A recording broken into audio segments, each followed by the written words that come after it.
ole khir tu te ma sain zawain chi bai ka bu ka cheu zaina zorampon MIZO te ZPM chuan zorama ZPM working president zom tak pu Sapdanga kan kom the tu hi lo om le meya zaina hian Israel and Nepal le Canada USA tang kan kom ho thei do na lom om le a mun dang atang chonem chan na wangin on tel thei lawa UK lamte le Australia lamte amaro chu hei ramli atang kan inkom thei tu hi lo om le meya kan hun man dan tur tlang puite karan suenga asi honna angin pusap danga kan somanga adu zong ang peran suenga chumi zo chuan zo na le channa kan hun kan mang chonga chutianga ran mang turin putia pu tuangkima kan somanga ichuan arem chan angin hun aran hong bokanga atom na poran khar mai se thanga ole zaina usap danga na hun tha hun lom tang mai komna min siam sak at awang le kan som na tlom tak min ti lotin sakawang kan loma chunga usap danga chunga lom thu kan soya chibai kan bu ka che chibai ule ole chibai le zaina hun thol takin kanin kom howanga zona le chanate kan tan main idu zong soidu inaite han soiturin kan som ngala che kalome soitur ka nga khop maya amero chu hun hian da chin lo wangin kan soi jung jung nge hei khovel ram sang sang changa in kom na hun tha min ron chem sak hi kan lom tak zeta tin ZPM working president kan ina wanga min kom tur nio min kan lo sia ti chuan Maryland lama tang khanin lukhum parkhum vektur kan te sia hei lukhum parkhum chungin kan hain kom don ani atlimam dang lam hle maya hei kan maluka hian perial biala by election om dona chuda chuan lukhum par hi ke ni party chuanin symbol man kan tum nge chungte chu min ron thriat sakani kan ring dewa in me lo po kan soi thei talo ani hi poni se ram sang sang MIZO te kan unau te hianin Mizoram politics hianin role poimo em mai in ron play china kan lom tak zeta hei hi mun hla tangpon kan Jerusalem Mizoram hi tu te po in min ron veya in lo hole mai the hole lo mai the amaro chin unau te in chile kwang te chen na in tu le in fa te chen na Mizoram hi no pang lo la piang zel tur te po in tu te in fa te ron seilen na ram thatak ani in du wang ni in country chu tho chu ke ni pon politics kan khel chan he ni ke ni tan chuan eng po lo ni se ni nok to kan siam chamane mo man lo ve mo siam that tu min thei top kan chuwa tlanga chu future zo fa te lo la piang zel tur te ta na heram hi nuam takat chen na tlak ani thei kan be sei wang me ni chung wang chuan tu na hun tha tak hedeng amen han siam sak hi kan lom tak zeta kalom tak zeta in zawai chunga lom thu ka soya ke ni ramatan chuan good morning ule le alo mo me ole hei voinia soita kan khan pusapa kan kop dona khongain hanin pusapa nala khiat lo ten ni don hlo wangin kan introduce sang cheunga ke hi kan soi ma saber mai nge laltluang ki ma kania Hetah USA ka oma tuna hun masaron mang tu kha khongain apan lo pharseu sela uro rem liana ani MSA MIZO Society of America kan how to parent train ani then pulan lura kan mandu now Nepal trangin ani hi missionary ani pastor ani boka chaina rama te po Christian na wanga zel tang zak to ani achan chin hi Krista pastor tha te zinga ro pui tak soi tur nei san chin ani tin he ta pudonga khongain bano parsela ani hi Israel tangin ani hi Israel MIZO chanem to takan oma chung ho chuan pa ber ena an en ani a buinia min ho thea atan phei chuan tun hun hi jing da thum dar li ti bor vel ania rei le to thopani amut pomu lo le mai the ni zan in hi tin he ta pumar ka tenu pa khongain ban lo phar le ula pimuan te ne Canada changin aron tel thea kan lo ma ni hi MIZO Canada kal reng ZEF zong point pa beran ne an bel loi te kha ma na changin an ni a Canada chuan pa ber ani mai abul tum tu Canada sap chuak tu ni chu MIZO a pumo lukhum kha lokhum ve ta la pumo i nei thosia i phora pumo ya he ta hian na oma pulang nun mo ya hay min ong hay lukhum ania apelo baru min ong kaya miso nang khop mai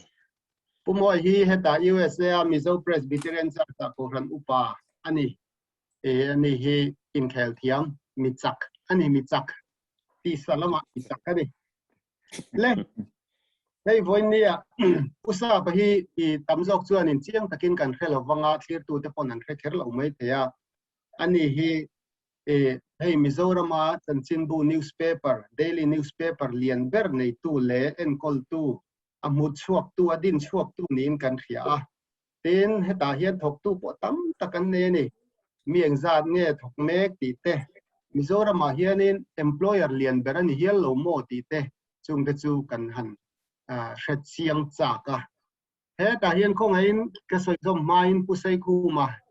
Maryland MSA kan president ban lo parcela alo lang chia boka ya hey ZPM symbol lukum kan khum no mai nei chuan ni lo khum ve ai kan pen don chia ta ti chuan in Mizorama employer lian ber ni bok point kan thia chung te chu adik chem pusa pa hian khalai bor kha khong ai min khil khia them kalau me ni wanglai ni Chanchinbu hi keima mu chua hi ni ran loba sang khazakwa somsari pariat khan aizol chan maria papani pu tluang te namte kan timail bek tluang namte ani a chumi le khati hun laia latlangwal van le tluanga chumi te pani chuan an lo din ani sang khazakwa somriat palia khan a thlonin men petok maya ani khan weekly in an chua ke hian men han pek ta ka chuan daily in bulkan tan beta ni tona hianin thok tulama chuanin a regular taka officer lo kai hi chu mi samli panga vel an ni ve a semtu te ro hi chu tona hianin chung ko za thum vel kan ni ve omin kan ria chung ho tele regular thok te sang han bom ve nak naka employer lian ber kan ni karing phak lova kan sister publication zonet tenen te hi ero hi chuanin mi zaruk borvel chung ko zaruk borvel chuanin kan han bom ve lai chuania ke ni media institution hi chu mi ro pi tak hian tam khopa chu wangin employer lian ber kan ni izo kherlowang nia Chanchinbu lian ania i thil mak deuh mai chu Mizorama hian sarkar ti lo hi chuanin mi hi rei tak employee hi a har khom mai roi hi mi fel tak ni lo phei chuan thlin chi ni lo wa kei pusa pate hianin ka riat suwa lo chuan mi then khat pe chu kum som thum chuang an ruai to ni an tho pui to ni an Chanchinbu hmuna hian makhop maya hetiang ang hi ngai sa om tak zeta eng pinge mo hei hin ti thei dik le mi tan ka chu ni khat to kan in roi dei thei lo ani mi pathian mal somna kan don ro pui tak mai chu ni mi nget kan mule lo thin he ni a ki mani fel bang la mani ho lova amara chu kan me mu te hi then khatte chu ge mani lam ngai tak ten ni a tin kan mel riat chop te pon ne thoba chunga chuan ne thok tu te han kil ko ya nuam ti taka han siam thei tu hi kan ne ya chu pulal nging lo mar te mar hian ni a anh hian engkima he farm hi min enkol sak ani bermaya chu wangin thoktu te tlo konga po hianin ani hi ahming lam aphuin ka ria kan lom tak zeta in hi chu patet hat na thin setak mai hi kan nia chu wangin kan biru tampo le an tlo mai ni te hian ka ria chu wang ka in ro tha du vak lo nge ani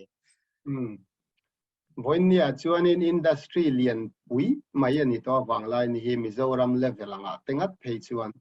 ai lian chuang lo ti thei khop ani ta chuan hetiang ang din chuak tur hian sarkar tang hian in tran pui na te in dong sarkar hian in pui na cheu te nei ti te tin transport subsidy an tiang chi te hi in la ve ti te khong in min thil te printing press kan nei tlem khan thian te an meng dam sen lo tu te mo poisa an puk sak zok private atangin min du sak tu te sing ni khat men han ho nong tu te hi zon om thua maya tichuan hetia wanglai ni me kan han din chho tak ton ero hi chon establishment lo lian viava chu wangin apex benga tang hian in loan voi ni ngot kan la amaro chu men du ata an base ang aya ma te kan han rules over the ram zela tichuan industry kan han ti registration lo ngai ta industry lama thok tu te pon men du viava imamota kin edu ta kin ti in subsidy chi sang investment subsidy te transport subsidy te deal thei turin registration form siam saka deal te po kan hantum ve deva amero chu subsidy deal dan kong hilo kwal em maya athen ka te phei chu soi chon le atana kan du lem lo tur te kha om donin ka ria ka thian pa min du sak em tu pakhat chan han soi to mai la lukajiak nen in lo ne o ati sawa moro chutin ni chuanin pathian khoina zara kan dil lo mai nge kan tia tin hun na du rea hetiang dil vel hi chu wangin akeni kan tru em mai si khumpo kai man lovin thani thlathum kha chu kan ria sil hi ne ngota chu wangin kan dil man ta lo tu na phison dil thei din hona po kan ding to lo ani tak chu hei ka thian te hian in zia khalai kha in thil ti ro pui de mai kha aro pui dan an khe chiang lo mai thea kan thil fian hlekanga Mizoram corruption na luar na em mai pakhat chu transport subsidy hi ni sarkara diklo takin paperwork submitin ti khan bungrua an thur lu na man ni om tak kha sarkara tran puina an lavak vaka andong vaka chu mitam tak hian sum don nan beran hangani china asoita kan khan huna dua anti kha ani renga huna dua ma se khami ngara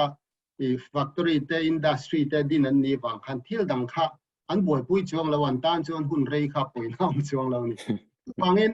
ati tak te na hetiang an phu ngoi an la lo hi chu fak om tak an ni ti kha kan soi du corruption lian pui nar ani tlatani helai hi ati lo te na an lak thina wangin le do da kan kal zelanga sang ni som priat election chung chang khat lem han clear le taila khami trum khan kan lo hria dan chuanin election chung zong campaign chung zong khani fair luan par ni kan lo hria i campaign pui naw te ho hne na po thui cha uluk le ni ten kan lo hria ulpita ka din le huna ka hriat chua ka za na turang chi hi chu engma in ti ka du lawa ke pon ka ti don lawa ni itia chu wang chuanin sumtle ma zong han sema vote thei mai turang chi te po kha in ti lo ni in kan hria ikhing pui pa tu na kan chief minister ni mek la hi sum lama alo thaphang vak lo nen alo ren vak lo bok nen tiang chuanin ani chu acheviau di te khan kan lo hria hemi chung chang hi ipak kan ti khop maya zpm po hi mitam takin an ngai nat phai moni chi o ti tur ani a hemi wang po hian chu zoram mi pui te hiata i soi chua kan cha ka kan hiat dan hi adikem nge ni han soi bel tur te ne ko ngai kalame hey nya kan king pui te chan chin soi lo wila tin kan worker te la po soi lo wila ke ma chin kha han soi don tai na chome sang ni som pariata kan han in contest ve kan han contest ve ngot me kha ne kan la bang bo khop me politics a hian tun mai na lem deuh te chon lo ti ve to thin mai la atak taka han lo chila full time han ti a MLA tling tu ma han contest ta ka chuanin hriat thiam lo te su kan nga khop mai ang ko nei se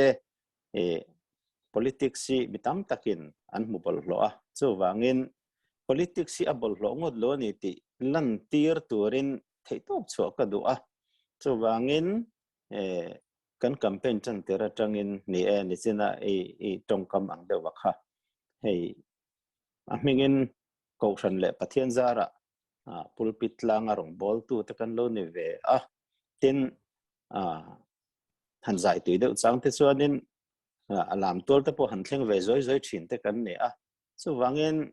khang kan rong bol na chun zom nuam ti lo na khop ang chi kha chu khongai takin tu man min ti sak lo ola tin hei mi khongai dil kan ni dona wangin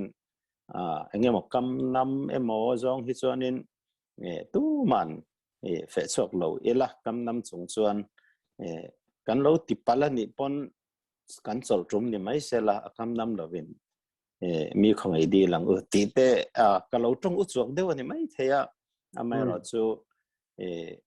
Hetah kan han zo tak nu a hian kan thlir kir wangin pathian khongena zara khami kan ti kha chu apoi mange o han ti wong tur ka san dem lova kan lo tling zo ta lova in amai ro chu kalom khom mai aro puya ani chuan man ni deuh lok khan in party office a khan ti hian in isoya ithu soina kan sarkar chuan ei ruk kan khapang iti deuh tol mai a kha khami tam takin ke thiam lawa an soi deuh sap ai ruk te khap thei mon le pusa pa hi tong sual deuh ni lo mo an ti a kha i tong sual nge ni a khalai bor kha min han thrit fia them ni ei ruk kan khapang ti ka soi kha social media lama khan men ron bei let na sang rang khop maya amara chu ka chang lem lova karalru a chiang ta ka oma ei ruk khapna dan bu te hi ka chiar ve a ka mu thei china chuan kan en wang hianin enge ni ei ruk do na dan ka mu lova ka dan mu zong hi ei ruk khapna dan ani chuan chu dan bo che tu te chu danin an chung thua re langa adole tan te ranga dole choi te ranga chu wangin dan bu in je ka chuan ei ruk khapna lam lir kha ne do na lam ani lova chu wangin khapna dana kha kan keng ko mai tur ani thu nei na kan ko ta phot chuan chu wangin ka soi sual ka in ti lawa tun thlengin ka soi tum dan dik takin ka soi ei ruk khapna dan kha kan king ko anga chumi bo chia de chu danin na chon ve to mai ang chu ka ti kha ka soi tum dan dik ta kani ani tak chu a thangwa tak chu thangwa tin karing ni len sang ni som ni pathum in than chu hei lo nai tial zel ta anin zot ta mai la tun chu ma hianin in than poya hianin di ting le ngai tura ngai ta ila i ding anga tin pathian le mi puizara itling ngai tura po ring ta ila tin in party po kan party po sarkar ngai tura ngai ta zelila chu tiang te chu lo ni ta se hei working president in a particle phunga khan na pakhat min na pani chanvo pani mi pakhatin chel theilo ti te kha a omin ka ria a ti chu wang chuanin I chanvo te ministry lamai chanbok chuan party lamai chanvo teng ti khoyama jok chu I chaw san awangai om ve nge midangin in no khatang nge nianga a hemi post hi in noi bo jok mayang khalai kha kungai min thil them azona in thona sa le maya ka chan kim lo pal chon min lo zot ton le mai don ya working president hey men han wa kan ho tu ten a chan chu kan president upala lian so ta hian kumin kumtir lama khanin zaipuya tok pal lo maya lung khe sania chu wangin Hetah na aron chom le tak nuwa hian ke hi narit tak te han thok torin ka fit lo paltakin nai dewa min thopui tu tur working president min pero u ti in committee adila committee chuan narem ti saka ti chuan tunge adil tunge ami hringin lo ang ti soi masalem daven committee chuan a working president post kha an han siama chuan valupa council a kan thena valupa council chuanin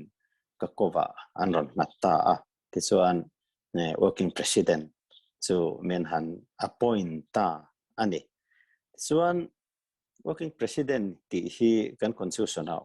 lova committee na rule atia wanga president request an channa ani a so one working president hi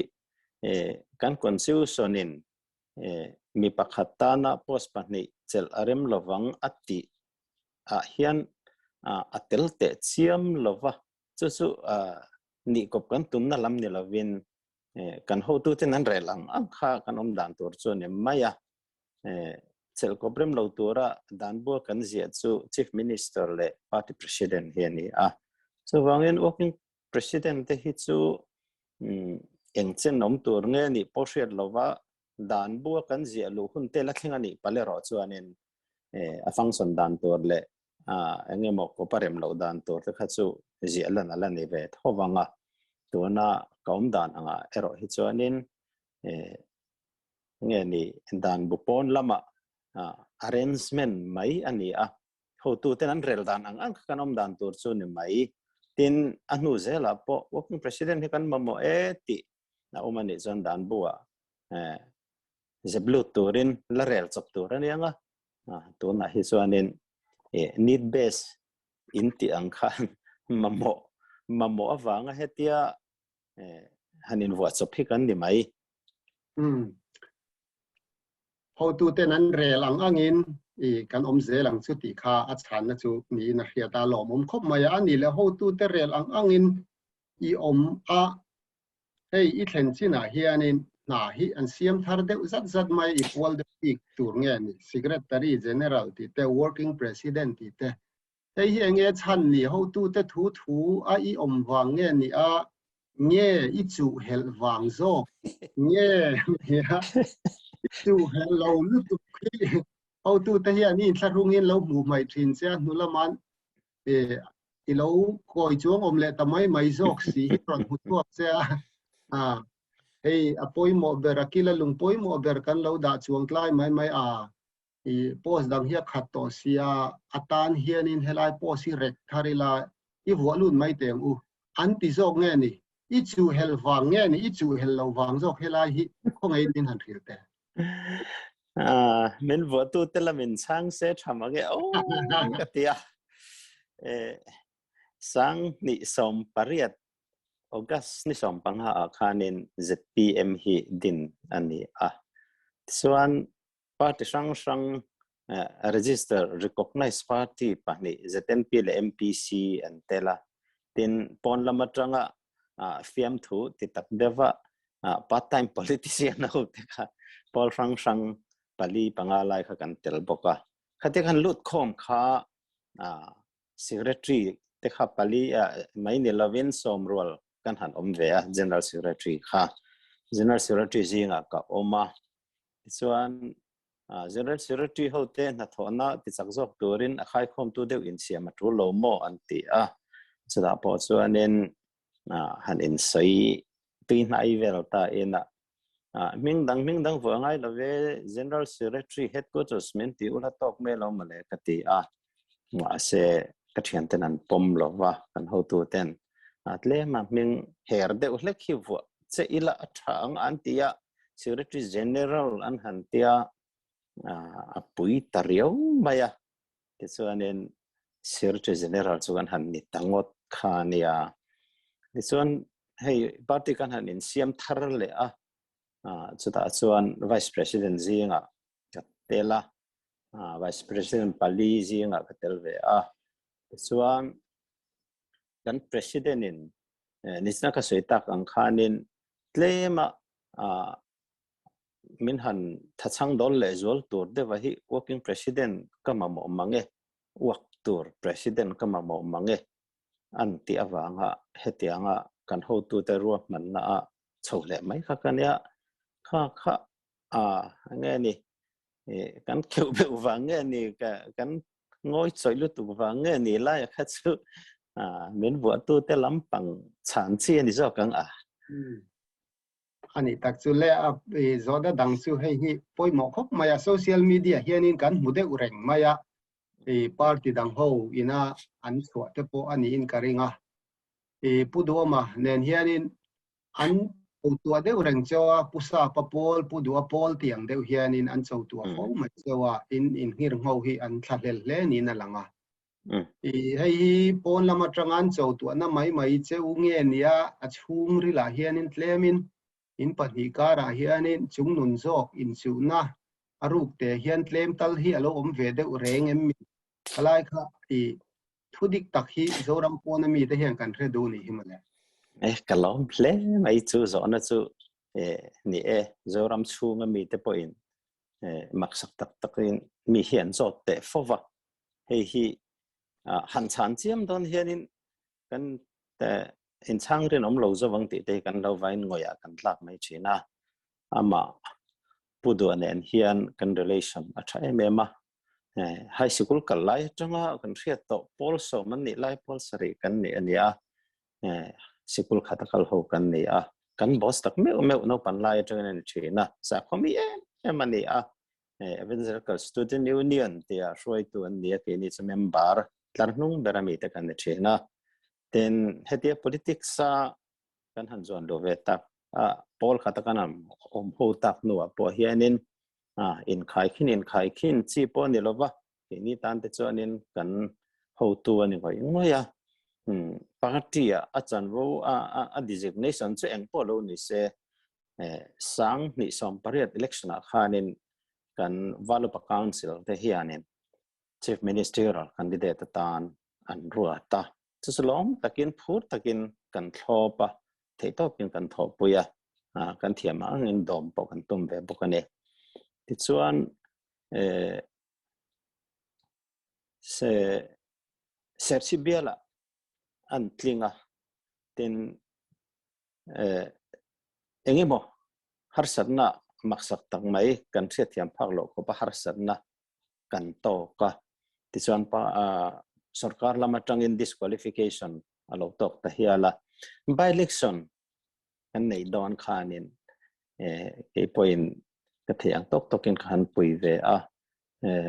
voili press meet kanaya voili public ma to kasaya chung zong a chuanin ani hi in thlan le huna kan chief minister turani so wangin to na po hianin in lo thlan tlin hi poimo ni sir chief bill hi chief minister bill in le don ani te kalo han ti ponga kan valu pathen khat thei chuanin iti lutuk ma ete an lo ti amaro chu campaign kan han hon rom khan kan valu pa te pan chiang takin nial rong lovin ani hi nakina kan chief minister hualani eti khan sui chiang thova chu wangin leadership in chu anga mian ngai hi chu by election na kalo campaign pui ta dan zong le press meet kan ya ka soi dan zong ka recall ka ngai to le thianin khang khria seng chon min pu tu te hen min pu ka reng mi lo ka ti tin ka rilru kala thak lo boka chu wangin ani hi kan ho tu ten kan varu pa te po khan indication cha chiang takin min peto sang ni sam ni pathum in khan huna po hianin kan lo sarkar miala ni chuan kan ho tu pa tur chu ani chiang khom mai ti hi kan ro chiang ani nge mo a leadership kan challenge lo hei hi chu ke chuanin ka ring hlel lo khop ma chan chu pusa pa mi ki ka ha chianga mani ma sial lo mani trang ma hai lo ani hi ka chiang ve hle in ka ria mani aya mi dang da poi mo zo alai lum chu ngai lo ani chu ta po chuan nei le thil te phal ta ka senga mi dang ta nei pe thina ni hi ka ria tela ma hi chuanin pusa pa kher hi chu mi dang hi chu lo ti ta se chu mak pokati lo mai the ani khere chu AWM lo lu to ma se mi puin ama ta tanga kan khiat cha ka wangin kha kan han zo tan ya lomom ani le pakhat chu ZPM hianin mi hring mil deuh hianin nina in vuani china pokan soi to secretary general ti te working president ti te hei pudu apol dewin leader ti te kan han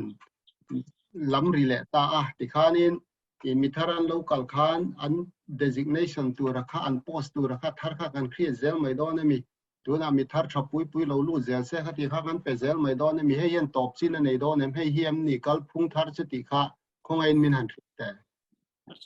hi mi kal phung thar chu han ti su pol dang te na mian han fiam na tam der te pon dia ni hei kan ho to pa hi to na hen leader ti in designate ani hei hi confusion ti boy lo zonga ho to roll a plate hi dan to ta na ngai to kan ho tu tan ngai to ani khade kan in thlang kha Valupa Council 10 party lam body and han siama organization lama chuan legislator te antel ve rem chela wa chan chu sang hi samparet in than khan register pokan lani lo wangin kan MLA te kha independent MLA ve kan official chuan party an participate timaila party khan chanwon bane kha thiang lawani member an ni po thiang lawani dan khermei taka chu te ro chuanin an support thiang ti ani mian support kan ZPM candidate an ni atanga independent tling an ni chu wangin party ani na an chel athiang lova chu wang chuan kan waru pa te po in MLA lo ho kha chanwo men han pe kha ni amaro chu legislature party leader ani ke mani party ko chuak akan ho to pa kan chief minister candidate hial ani awangin party dangte hriat lem lovin engemo han punruk te chu kan nei ve tho bukani ti chuan an han disqualified ta ka khanin legislature leader ani na party a participation rem chang tamang lo pakha kan soi hova tuna chuanin MLA ni talo buka ho elected OB zinga telzel theitor hian designation siamang o ti in official in resolution kan siama tesuan president han ti donela president kan nei sa sia vice president han da kha atan diklavin kan ria keni tan po diklavin kan ria chu wangin designation poi soi lo do pu thei do soi thei torin leader tim yang kan ti leader ti in kan hutu ten an vuata ani ama ang metha ama ang ro pui te chu lo lo tin ngani nei belta ni elang joanin pol dang ti dan ti vel hi chu te chiamin kan eng hel ran palo tu ma en ton po kan tum chong lova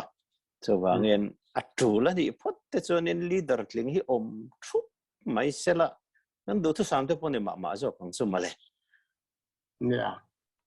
lo mum khom mai mana pu do ma soi hi ga hetoa ni na te chu ren lo tur president lir hi noi thum vel nei la kan klik ani mai lam yang kha ania ni na kha chu tek mai zel a tha ni hey ani le kum som thum panga zet kum ni local turen kum som thum pasari chuang vel MNF le congress hianin kan ram himin khoi ton ta heng chung hianin until ti dan in bi chianga in kha chiang ma chu ta chuan rampon mi ten i animo kan lo ti ve thei tur sarkar le mi puyan kai khoi dan du thu sam lo asimasim mak chi emo ti ve reng lo chi emo khatiang ang an ti tlat si ang chi hi han soi turi nei langsar deuh pakhat chu kan rilru cham rang chu mi pui hne na in vote tir do awanga athlona poisa sem an tok dar le thin hi poi kan te ma hei hi apoi chana chu pon lam le chung lama poya nampum angin engeni moral ati che thei ni in kan ria poisa athlona don hi adong tu tan na lom omani mai thei rilru ti che thei ani ti hi kan hu dan ani a tin khovel ram sang hi kan han thlir thi na a khoi ram ma hi poisa sema athlona poisa sema in ti hausa ram ti hausa hi kan molova to na zanot pola mungai lovina noi thum te noi khatte dong thei tur anga han in base khachu alom em ringot maya ke ni tan po alom em manga amero chu khatizong khan politics si tu triak ta ela ramina tor dan tur ro chu rethei thachet kan in zer tirang kan rethei tir lang ti kan ring chu wangin kini pol hi chuanin athlona poisa sem lam chi hi chu klin na tur po ni se miril ne na tur po ni se miril ti chethei tel ani awangin hi chu kan ti haulo doren ti hi kan in tiam fel thapa tin tun nu apo hian tiam to lo sha se kan du tak zet zeta na thok ula in tho chu sa ero chu sur in thal thei lo ani chon sarkarin kan buai puyang tia in tiam hi taima kin zer tir na ni en kan ngaya chumi wang chon kut na thok tu ta hre thiam zong in thlai thar leina tur budget a kan dang te kan han ti a tin han holding policy kan te ba na kai policy kut them thiam te in na tho chua in thora suma chan thei lo don chuan sarkar in thunei na mangin kan lo sarkar mel ni chuan khang ho ba na han kai na tur kha sarkara kan da ang ti ten kan da chung chu a thazok hen kan ria kut na tho injer tir kan do a ram changkang le ram ro pui zong hi na an tho an sat thu hianin soizom vekani a chuwangin thok tlema mutam tura injer tir ang hi keni sang kan thiam lova chu ram dang te po hianin party dang te po hianin khati zong khanin mizo rilru siam thatel pa in policy jam theise tiam theise kan du tak zeta tuna hianin kan sei war le zualanga an tiam anga noi khatte noi thumte an sem theilo lo hi kan van nei puiso tak zet hian ka ria an tiam ang hian lo sem thei pal pheiseng chuanin mizo hianin in thana piang in tiam tam kan umanga candidate tan po hausa piang kan umanga hian ram ro relathia mang ti lam ain hian in vote zon huna sum asem tam theyang ti vel mai maya kan thamra langa namboral kan ni thoyang ti kan ring tlatani so wangin poi kan ti mani chumi na ra chu pakhat lek chumi na ra chu to na hianin hei india rama state zonga pacheber zinga kan tela zirna atla niam ber zinga kan tela tin nge ni krisel na ko nga ni ta sela kan survey percentage sang per kan hanya hiv positive tam na ber percentage kan han ni le a chuta to na hei pandemic in min han noya india ram pumpuya anu fum ber do thiam lo ber ve tam ber state kan han ni le to a khai khom na tan chuanin atam tur het lema atlem tur het taman ringot mai ni chu kum som thum panga kum som li chunga he party pahni tena in lal choka heram an lo hruai thlen na mun dik tak chu suni en ke chang ka ria hey nichin khanin voin lama khan pudonga israel amina hian kanin bia chuta asoi chu kan thilang chenga Israel ramakian thalai lolu thla tam tak mizoraman omlaya political party pakhat ma ngai sakai si lo hian yu Israel an ron thlen thla nu hianin mizoraman han thlir le ta amang an thak an tia ta chuanin an ril ruin pudu oma hi an tran thar ta thlut vek maya ma tu ma eng ma hengai lo khan atia makop ma chumi na en tir chu kan rampo na tanga mizoram kan thlir hian alang chiang ani chuwang chuan keini rampo na om ho te hi sarkar na in chang lo amo tu na mai po khan eng tiang in nge omila eng tiang in nge mizoram siam thana tan hian ke pen ve se min ti le eng tinga pen thei nge kan ni I hian dan khong ai min khel then alom om hle mai kan rilru le ne me mani hei Mizoram sijim te ania amara chu khovel ram sang sanga kan in chap dar ve ta tin ramdang Canada te Nepal lamten khong ai min lo ngai dam sela Mizo mentality Mizo ro put phang phechuanin America USA mai poni lawin America le Israel hi namen lovin kan ngai sanga kan hero ani anam pum hian hi anga chan ka shelova Israel te chna ram tiam ani wang na mai thea America te su Mizo tam tak lo establishment am wang te pon mai thea poni se Mizo ram le Israel ram atang te le ram dang dang atanga engemo thu inemo suminemo tranpuina local thin te hi hi pin kan lo soi chong thin ane chu wangin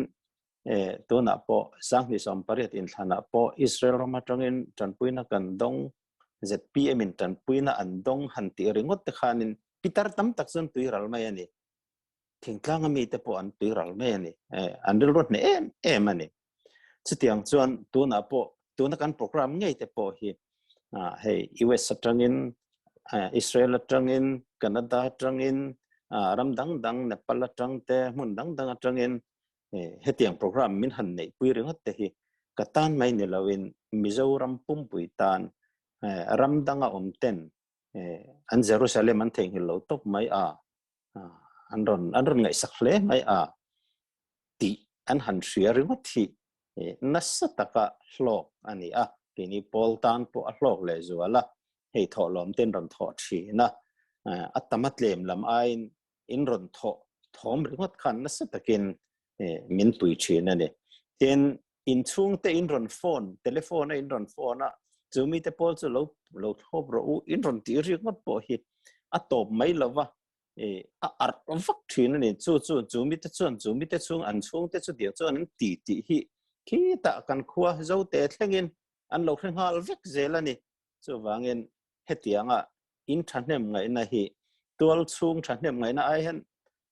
ai hian han ti em la tual chung thanem ngai na ang tho hian a hlo kani chu wangin in role hi apoimo te mai ania ti kha thanem ngai takin ka chai ni chu sang ni som pariat in than le pudoma by election a khanin Hetah ZPM ke ni group ho po hianin Israel mi te pon ti thoa poisa kan khon khoma ka ron thona ni kan lo danga ke ni adong tu lama chon mi hau sapui pui an tama Mizoram heng lai ke ni om ho chu mi har sa te kan dia kan tho khom khani tho tam hi kan in ti khop maya ma se nang ni ang thom min lo te kan thel lawa eng po ni se kan rilru chu kha zoram nikal phung thar kan ngaya tun nuwa chuan Mizoram hian mi pui lamin an du te kha support sela tran pui sela na pe sela tuna kan kal da nai chuan in candidate in poisa seman vota an vote ling nuwa an theng hil to thin tuna hi chuan in mi pui khan kan tran pui anga chu mi nuwa mi pui te kha min thil ti theya kan siam nuwa apawat mang khan mi pui te kha min khai chuak thung don ani ti kha idea chu ania kha ti san tak poni le zona pakhat kan ti leanga du chuan tu na mi pokhai comment pa thei thawanga hei wanglai ni le zone te hi mi te chuanin an soidu dan at ngai nom lo ang reng khom ma heng te chu wanglai ni official media alo male official organ ang mai ni an ti deu hiala hi an ni deu reng mi kha an soile media institution ve ni asap tong te han mang ve te lo mela chanchin thar pon dar tu ten ne chanchin thar nei nga kha kan puan zar sak tam ani maya to na pe chuanin taka chuanin ka in rol vak lova mengina nei tu zinga katel ani maya zone ta te po banglai ni te po chutiang chu puang ro chutiang chu puang su ti hi trong cam khát po hian in cái tiếng ai lo va news nga kha an puang mai tur ani a chu wangin news role media role hi dik takin play ola chu to kan mai katia ama ro chu hetia politics a active ke ma ber kan lu ta ka hianin an lo film kurve a kanau te po in na zo ne lama po wanglai ni lama po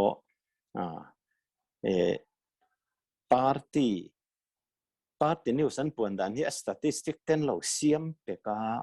chunga chuanin ruling party na chu minister te set vel na kha party le sarkar kha in pollo theilawa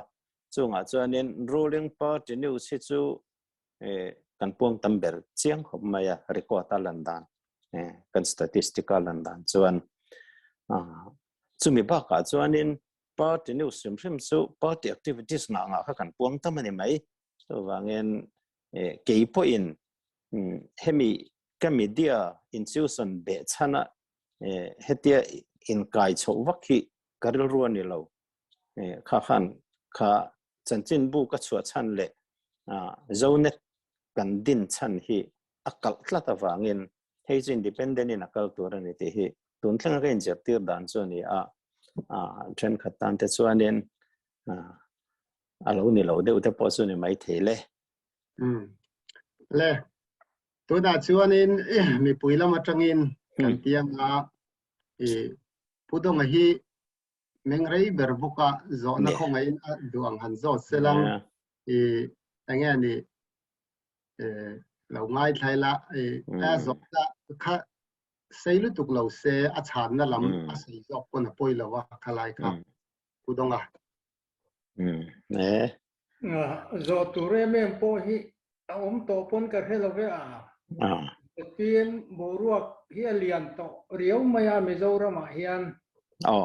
ni ta ding thar sur maya chu han zo donila akan lo heve vek to mai sia ni akan lo mu ve zela kil khor taka yuni tan din te po akan lo heve zel mai boxia do em tu po hi ka helova yuni Zapolu tu kong ti hi kalawa kan fui dei zo kong chu ole lo khomai in thang lian chaklu tu ka in chapo wanga in kalang ti hi kalawa chu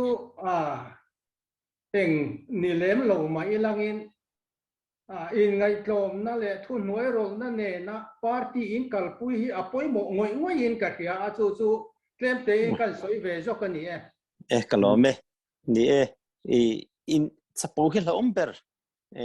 lo thang lian eng angmo ni la lo thang chakeng po ni la kan chapo pu phot chon kan din chaw pui ho lawang ti hi kan ho tu ten min zer ti dana ni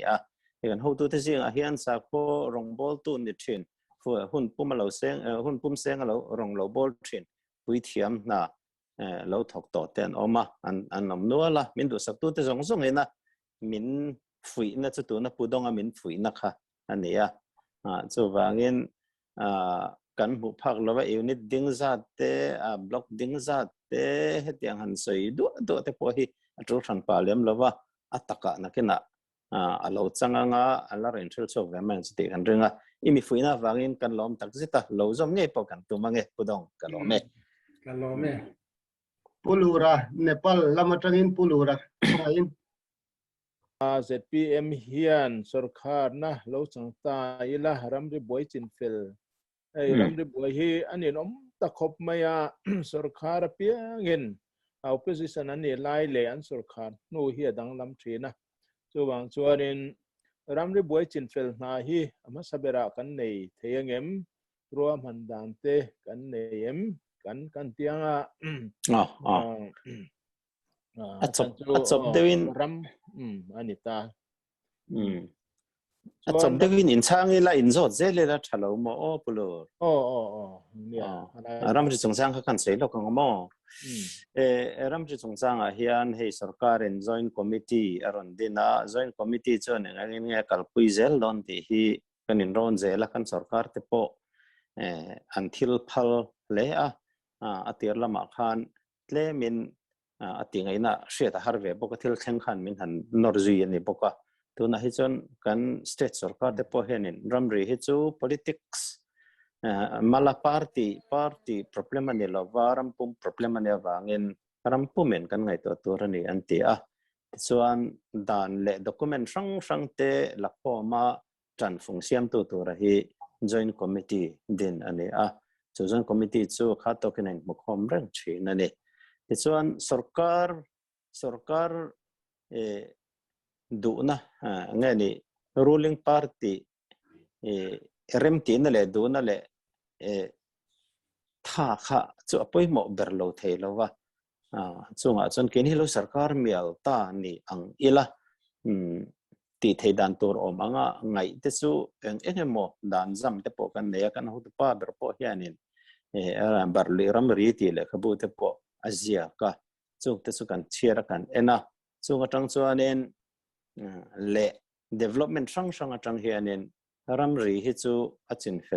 chin fel dan ngai to hi chu namasa a nei angai ani ti ani a chu namasa kan nei dan tur ta kai ro chu voina hian heti hian kan ti ang tia lo soi lok le the hian che lova documente kan hum faranga chung document base te chuan ama ro chu ram ri hi legal matter dan le hrai lampang ani ngal che lova dan lama kalpuya chin fel chi ni che lova political issue de wanya hian ram hloi tu lu berte an tran lo ro chon kongro su hle ti kan ria a chu wangin thu nei na te kan ko ta lo om ve ni chuanin kan ho tu lu ber atangin thei top chu a chin fel thoi chu kan do ni chan su ram ribul mi ten khon thla kum chu zai to tu ka ni aram rihla ami te po kan bang thei chong bok lova so wangin nahma sabera kan ne yang eng ti takin kan tiang te ro chu tun sai lok thei chen ni la ve nó rõ nó bản nhị na chuan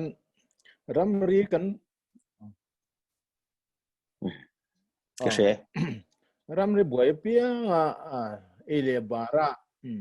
sẽ thế mo cái xe cái trò sẽ thế mo cái xe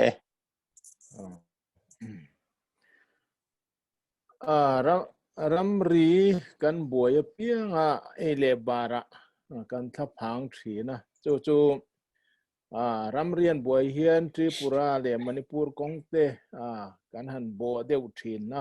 ama ro chu buai an re hian kan lam chia deu thin na mani ti turin thil om deu hlek thin na chu he ngel nget deu hlek tura lo sarkar ta angila ZPM Tripura le Manipur kongte tal hi kan tuai num thadeu thayang em chu zo na pan hi na lo mo ko mai han chang le nga zum mai anga ram ri boi wang chang pon ni lovin economic mason na atan hianin in kalpon thai zo kan mo shim mai ram ri an boi hian chu economic line chu kan nei that lo wang in tu na chuanin lifeline te kan nun na nar kong khat chau kan la nei ani fasana enge mohleka khulaya baga vela pa som rol velan thin rim chuanin kan boi chu ni rang maya chu wangin party zong sarkar ding to zong te pon hi an thre ma roman na te po hian han nei thina ram rian boi vele hian an han phedeu chu ka an re a isayang che khanin khalama kan lam che le mai thina poi khop maya hei hi puthena hun lai khan han ti da yela ni chief minister ni lai khan ave me ma amara chani kha huna to ya a sarkar chunga thunai chung kha rei ta lo em maya ti chon tun nu hi chonin party pani te in lal chok hi chonin don kan sei ang theu khanin a boi lai hianin JCB te han tir lem le vut thina boi an ren ko kir le mai thina ti taila chu kan mu dan vek hi ni in ka ria heng te hi tuna hianin tlom la wang tal po in thil theiania ro man om sa ve kania han ti pui tling thei sela thil har sa po ni lawa Tripura panna kong thapui siam kong lian pui siam le Manipur panna kong lian pui siam thil har sa ni lo tuna hian kong chapang ngai chal kong chapang ngai in achua kreng to hemi han bel cha lek ni maya chu thil har sa pon ne lowa chumi pela ma international hey Myanmar te na ganin sumdon ton na turte kong puilian pui te ruaman vekan ruaman mekan ito ang te pela pui tlinga nga so wangen ramri chu kan lam chian ni lovin aboy kan chu ni lovin kong pui hi chu ramri awang ni kherlo po in kan mamo shim ani so wangin ini ati thấy tua lâu trong tay lang dân hay chu na masa poi mo tak anin kan ria zo na kang adeu le ka in thak thung khop maya pakhat kan zot lenga ei zo ram ei le bar mai ni loin thil dang dang apo de chu kan nei lo zia le ram pum huwa panga kan in to del lo zia le in to del lo poi zia hei alang chho ta tia development lampang chu in ngai poi mong ei don ti chu a riat sa eng lam atang a bul han tran nge an tum rilru le ram chung atanga sum chang thei thlai emo kut them thiam emo hemi ti ma son he poi mo kan ti a chu na bul tran na tan po kan mang ngein ka renga ten outside investment pon lama tanga aron invest heina turang chu power development te ala che mema chu wangin mi kan la hip zo lo ang ti kan ring tlata chu wangin aram chunga hi invoice ni to tam tak khelo mani then chumia chuanin short term le long term alo ngaya tuna hianin kan mi thiam te kan van chu researching kan ne ya kan researching te chu thiam na lama MIZO zinga atop te an ne hloma then khatsu sarkar na thok mek ten ni an lo aru kin an lo tel maya then khatsu professor ten ni mani laina thiam na top nei education an ni emo rural development an ni emo urban development an ni emo veti an ni emo industry an ni emo khatianga kan mi thiam nei ber te hi to na hen research swing ti in kan thlung khomaอันนี้ขั้นรอน ZNP หลัวอันรอน ZPM หลัวตีนับปอนี่เราอเมริกาจูมิโซรัมตานะมาสอนนัตูรักฮะอันเวทละตานี่จูงอาจารย์เกี่ยนี่ค่ะเรื่องหลักเมียนง่ายแต่ปอนี่เวอ่ะกลุ่มนี่ช่วงกันรีเสิร์ชวิ่งเทียนินรวมมันนั่นเสียมตัวpolicy ตัวที่อันจำจาระอันเสียงอันซ้ำเสียงอัน discuss อันสวยอันติดทะเลอันบุลตรงนั้นติดขันอันเตี้ยตัวนั้นเห็นอันมอรันบอกดอนตัวกุมินช่วงที่จะมอร์บอกที่ตัวรักันเบสเซียส่วนจู่ZPM สรการหุ่นบุลตรนอัตานมินเปดอนันนี่ดินกี่มันนี่มีเละกันหูตัวเตปคาริชาร์สวิงขันกันติลทัวอันว่าแม่ไม่ยากกันหันสวยคอมเทนนิสันตัวปิดประคัดพอยังกันนี่แรงเดียวไม่เจละจู่ว่าเงินสรการที่กันเราดินอันนี้พออินอันนี้ขัดเนี่ยจังอินคอยไล่เพกอันนี้ขัดที่อินเกี่ยวไม่ตัวที่ไหนสักกันตุ่มจู่จะเงินบัวเสียดานอันนี้ตบนั้นเริ่มจันนักกันเลยลูกงามิโซรัมไฮดรโปรเจกต์เลยอิเล็กทริกพาวเวอร์ลำปังกันตลักเนี่ยมเสียมาหมอกันลังอาเซียจุกันทดลองเชื่อว่าเนี่ยพูดเรื่องพิงฮีเราอารีเราไทยเราให้ลายเห็นอาสูนูกันซุนซอมเราลุตุคีอภัยกับเราที่เวทีนะเด่นเนี่ยอินดัสทรีเลียนทำเตะแฟคทอรี่เลียนทำเตะหันดินตัวเรียนพาวเวอร์บอกเขียนกันตอบเลยโดนเตียเชียงจู่บางส่วนเนี่ยมิโซรัมกันไทยตุยตักเตะจู่สังซองเลยอับจามังซองเตะหันเสียมโชกตัวแฟคทอรี่เตะเด่นเทียมนังเด็กกันเตะให้มีเฟอร์นิเจอร์มวยตักเตะกุดเทียมตักกินนั้นเสียมชัวเตะกันหมดทีนะจงจู่มิโซรัมเฮียนินไวรัมตังออฟฟิศเฟอร์นิชนาตานะสุมตั้งตะกันเซนเตฮิโซรัมจามบางไทยตัวรินเฮตียงกุดเทียมมิสเตอรี่เทียมตักเตฮิ ba na kai policy kan lo nei ta sa chung chu han khai chuak theila vai rama sum tam tak luang liam thin hi zo rama kan cham ban tir thei don ni na langa chu bang chuan haidal project hi abul ni lo thei lo chu bang chuan in helam panga hianin ma han lak le haidal project ti tlak deuh han bun thar te tuna kan nei san toi siam te hi an rilru na omem ti te nisina khan kasoi zinga khan tel tho maya kan research string te zinga hianin electrical engineer thiam tak te pon telani chung ho tisun ro man na an siama tin mizoram hi heitlang ram om kan ni hydroelectricity potential thadzia hi soi hoi ani tona po hianin kan luite han ko rem chang tak tam tak oma ate tham tlem chu hei kan han khuwa pa heng kan khuwa dan ate po hianin tlem chuanin kan ho tu te hianin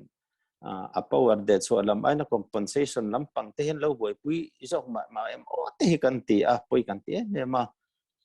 chu wangin mizoram chu nga tui khwarem tak tam tak om chi sang in kan throi do ma sa te pon tereu te mini hydel project te hi tamta sela kan tharma zo kang ten han ti a thenin alien tham deuh lo ni sela megawatts ni so tui vai ti te eng mo hia omane apoimo bera chu hroi tu bokani hroi tu in zir lo chu ana potential thai ma sela potential ha kan clear ani remote maya chu wangen hydroelectricity ani emo grid ani emo kan mithiam te khatilama mithiam tak te ngai dan kha ataka chantir tu tur chu political leader te ni kan political leader te min roi thlen chin hi ni ngai thak ri om zong soi ol ko maya kan du ko palan lo le maya chu wangin hei hi chu na masa poimo te zinga chun te lo thei lo wa ten kan policy zam tu te research swing pun an ngai poimo khop me ti dan tur po hi specific devin anziak lang nolin ka sia so chu da chon kanin hat lian khom mai atop tak nan kan ram nei chun zoram hian khai ding tu khai chok tu amamo tak tu zeta chumia ta na mizo mi puiten nga nom chun chu ZPM party chau hi anitaria in tlina kan zoram hi pathian du da nain kai hroi theinan pathian in om point tan pui cheu ro se zoram tan kan tong trai thin angin ZPM tan po kan lo tong trai zel don ani in zorama COVID-19 alas luan le ramdanga thoma re tran so to lain mithi te kaibel te hei a record kan lo mu thina heng hian oxygen concentrator te hitang kaina ani em ti te tin hetiang lam hianin enge ni sarkar hian ro man na nei lo nge ni ti te ril roina lo da pa he pathian khong ai na zara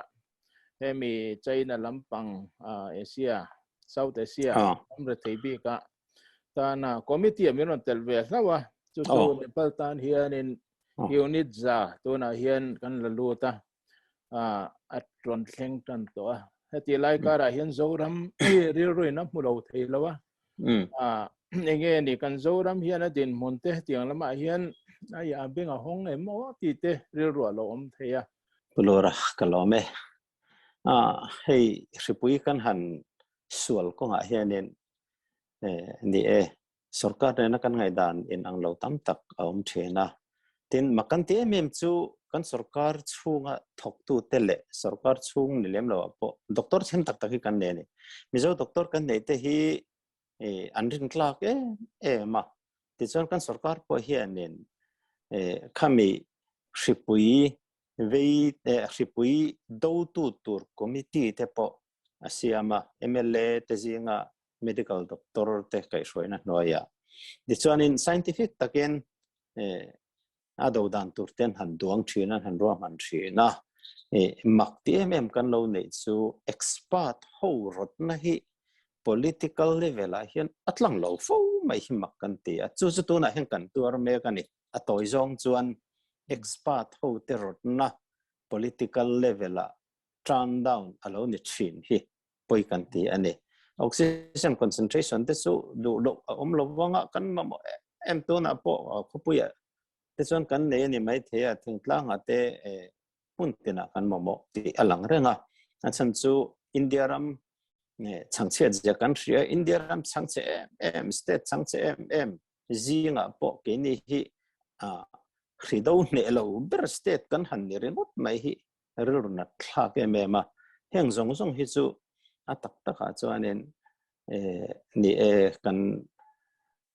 sarkar lama kan leader de dem pal an ol khop maya thunei tu an ni miawa kan lo de mani pon kan ti sol tuklowa kanga ya so wangin authority nen ain kai noi veka rem hriat na te kha ataka chantir tur chuan thunei tu an ngai zelani so wangin hrido konga chakle chaklo chu thil dang ang bokin haider project te ang bokin hrido konga kan chaklo hi chu sarkar thunei tu ta ko ta hian ain hat che me mani tuna hianin hei ni call a reason na call ti te po nge ni technical de den sei don te la atul lova a hrido na call chungchang a te po pon lama tang ron pe tu pek tum tu te po an oma ma se andong thei tlat lova high court ne na tang dun point hei mi pui ten din han tum lui ani a chu po chu ati khomwang tu chu sarkar an la ni te zel ni han kan mo a pui ta se ta chu wangin hrido konga kong sang sanga amo fortu dik tak chu sarkar ni in kan ria hello mame le I pumoyete puremate ngorang ini lo chua umarkate zodin nei chuan in sei du alutuk lo deuh khan in zo thei chuan in lom ngatang han zot teule rilru lo langa tuirial election kantimek chu by election chum changa malang na te tin tuna a candidate chanchin pulal toite minan khil themo tin je pmina in malak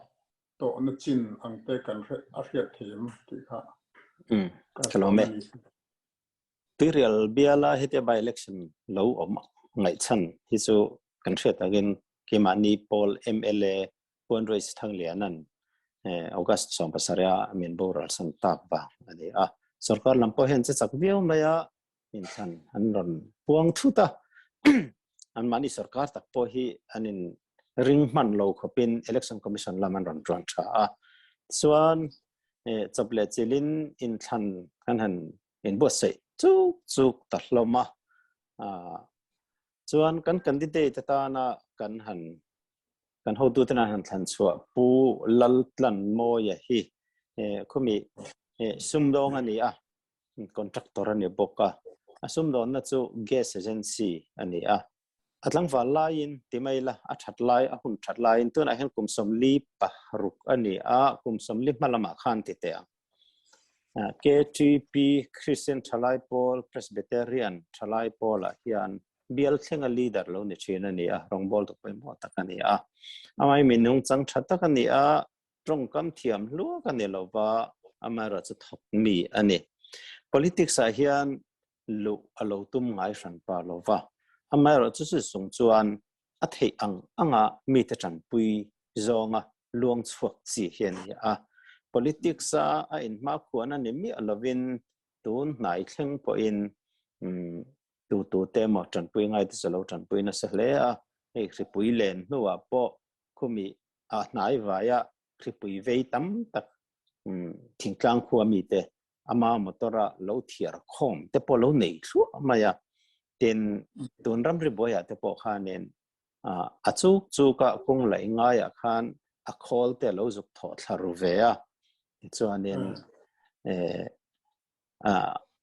na alo zuk thok na sai em bokani chu diang chuan mi te ta na luang chuak chi he lo ni ngoi renga social works lama miro pui takani ti kan ria tin party tin po hen kan otani som po kan som vek ti ama na soya party lian ho hian mian ran som ve den na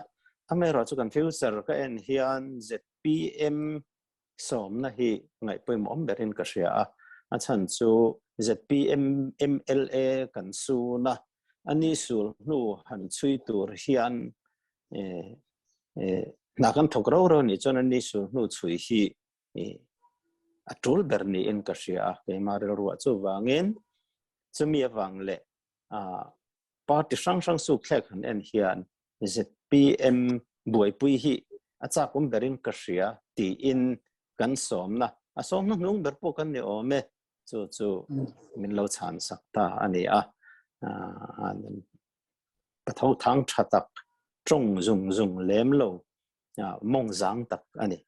pusa palom he mai nya ki po palom me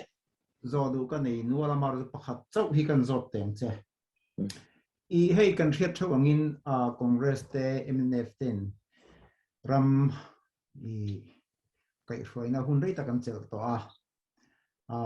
uthan holate puzorab thangate an chel non ona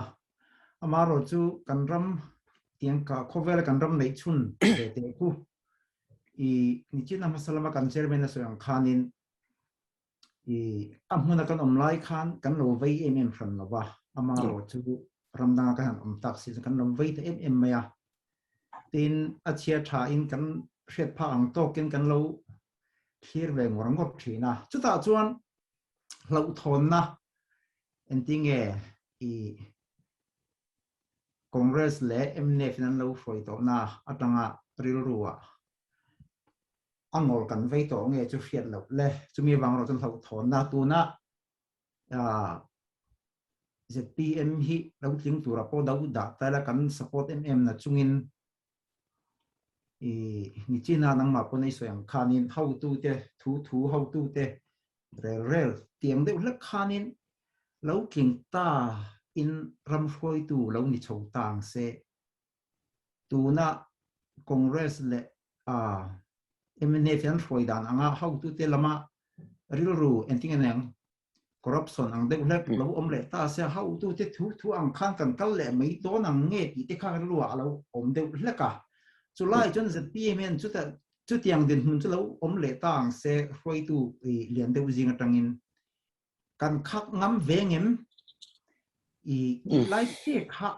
ka va Hetah chon thau thon na kan nei to ni chu kalome hei chu tiang chu mishing zinga adama thla zinga hian atir tum me lo po in engemo wangin thil thleng awangin thlem ne lo te hi thei ani chu wangin atira ka chief minister anga ka thu nei na mangin helai hi chu ti hian ka korapanga ti in tu man kal ho lawang ti kan renga kan hroi tu ma sa te po hian in thei to pin thlem na hi an lo do ve thin ni in kan ria chuta do ne lo te po hi an nga ve ni hian kan ria chu wangin ZPM chuan heti zong hen kalitumang upmiang ti enro manakan nei ta ka chu valupa council bok khane he kan valupa council dei tu na hen kom somriat ro nan nei kan chairman chu pulal fap zuala IAS chief secretary hun rei tak lo ni to khane tin kan member te chu pu FLL remsiama DGP polo ni to IPS senior kha kan vice chairman ten ni tin politician lama chuanin puke alian chia minister an ni chung po nge ni nektai por thadu manglo khopa nge ni min pha niam ani tin pubual franga ka tholo lo te kala kin tia MLA pension lo po surrender thak ngam khani chung ho tele kan pui thiam ko sana rongbol na full time to lo an hun mang zo to te amero chu ramtana thanem ngai mem te kha an ne lo mane chu wangin khang ho ko ta khan toy te in thune na kan ne kan pe tin an ni ho hianin kan lo sarkar pui cheu ani po in sarkar la ka tangin chen khat po ham thana ka dong lo wang tin enge ni nepotism tiang chi te favoritism tiang chi te mi du saktoren tu ma po ka recommend lo wang ti angin thun tiam thlapani chu kan tiam tir po ni lo an mani an in tiama ti chuan sarkar tha apian ngai theina turin pona tangin min veng don ani chu keinen za in an impact na chu za in valupa council hi chief minister thlang tu turan ni ang then cabinet minister council of minister member te po chief minister ne na enronin an thlangang portfolio semdan thlengin an en puyang ti te khathu thum kan ne yani then public laka emo mingchiat na tu te pon lo nei sela chief minister thleng po in public du dan ang lo alo oma fin fi ani vai chuan valupa council te hianin leadership thlengin an kuta oma valupa council chon rotna asiam theyanga valupa council rotna chu tu man challenge thiang ani lo atlang turani thutling ani ti khani top mai ni chu wangin kan valupa te uap na noi hian an ron nin hlei ho lo tun thleng po in tru te alo chon suggestion ron pe chen lo kan valupa te hi lo min lo sarkar pui po ni ta sela akipa ko development project le engemo engeni micromanagement kan ti anga hi chonin telantum lo amero chu min ron clear wanganga an du thu sam lo la so an ron question mai don ani ti chuan trulan ti phei chuan in laklo om lovin an du tu in six so in ron rot theyang chu an role hi ni amai ro chu an om thiam ma tun thleng hianin party sunga te po kan ron thina tin an ni pon suggestion an ron pe thina kan MLA te chungchanga po suggestion khau tak ten ron pe thina ti chuan then khat te chu thil har sa tak te lo ni ve ti chuan valu paten an kan soi hova kan soi ho kan resolution kan lung oi tlan na mi puya kan sponsor to chuang lo tul po kan te lova so wangin tun thleng hi chuan valu pa tele party in kara hianin har saneng ma engemo unsolved problem nen ti teng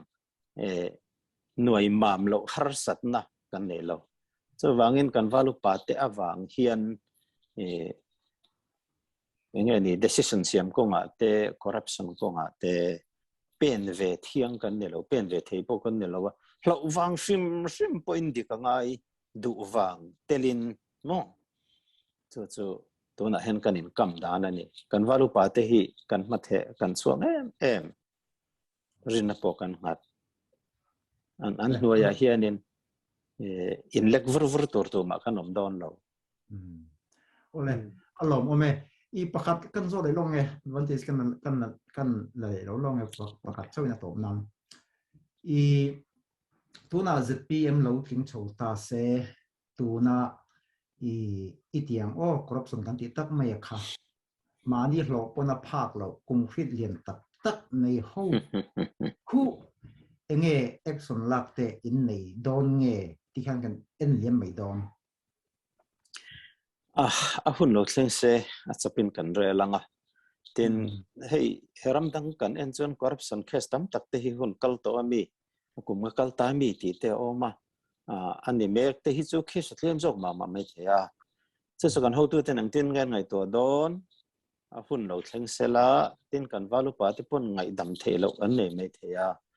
heng te hi chu in bo zui tur ani anti om mai thea chunga chuan public mar te po kan det be bokanga ti chuan in ramtana poi kha chu nia aniang anga en liam khange tha an lo ti sual to na kha lo rei de po ni se anti sual nei phuba ani lova anti sual ra seng ani kha eng angin nge kalpui tur ti kha chu atla cho pasoi chi rel chi ngai to chi ani nele le KAWM min zo na de ke po KAWM pusap khong ain pudong zo tum real biala hianin kan tling donem ti kha min han san sakla tun hnaya khilai biala I chet vel na po khong ain report han pe pok te che ale KAWM ti real bela kan tlin le tlin lo tur hi hriat thiamal har khom mai tu na khuchuan atak takin nia kan mudan han soi ta long long ila ruling party nen hian kan in thlur veu do ne na lang ani ke mane na khotin kan thlir na result atang pon amai ro chu ke ni hi van duai chunga van nei na nei the kan ni a van duai le lu su na kan ni tlat maya mi pui te hian men leinat ani ruling party member nei du na nge lia nang lusun te lusun puina ti kha bial me pui te ko ta a MIZO mentality MIZO rildik tak en chuan heng hi in ral na lampang nge ni luin sun puina lampang hi alian zo kan ni mai om mangai ruling party member thak lel na ain ti te kha kan rilru chuan oma kan mudan po ani a chuwangin margin sang lutuk lem lo te hi chuanin kan MLA sur nu mi chun som tir hi chu mi puite khon an phal an tum ni in kan ria chu kan thlamawanga amar chu thei top kan chu angai do na ale lamin sumpain namen lovin thup lem lovin an bei ti kan mo an ma chuan ti po kan mo ke ni hianin chutiang zong son mi khoi an dilin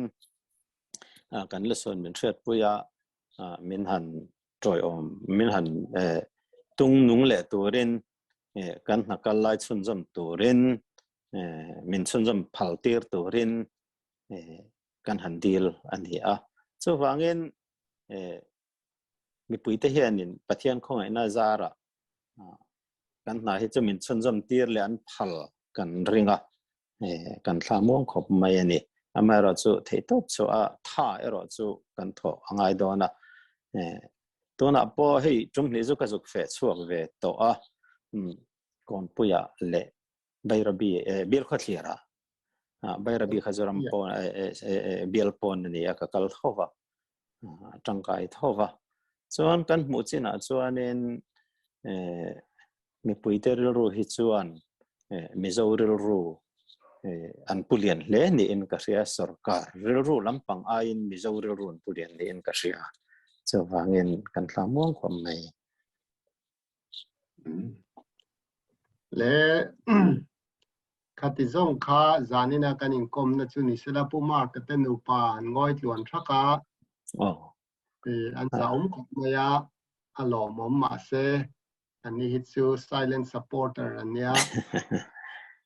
tin hei pusai khu ma khan zo na ngai lawati boka engpo ni se hei zanina pusa pakom theina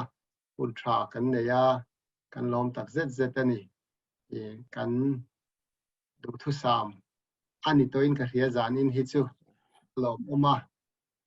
in na le ram rong in bol na zela pathian in veng in ampui zel cheu se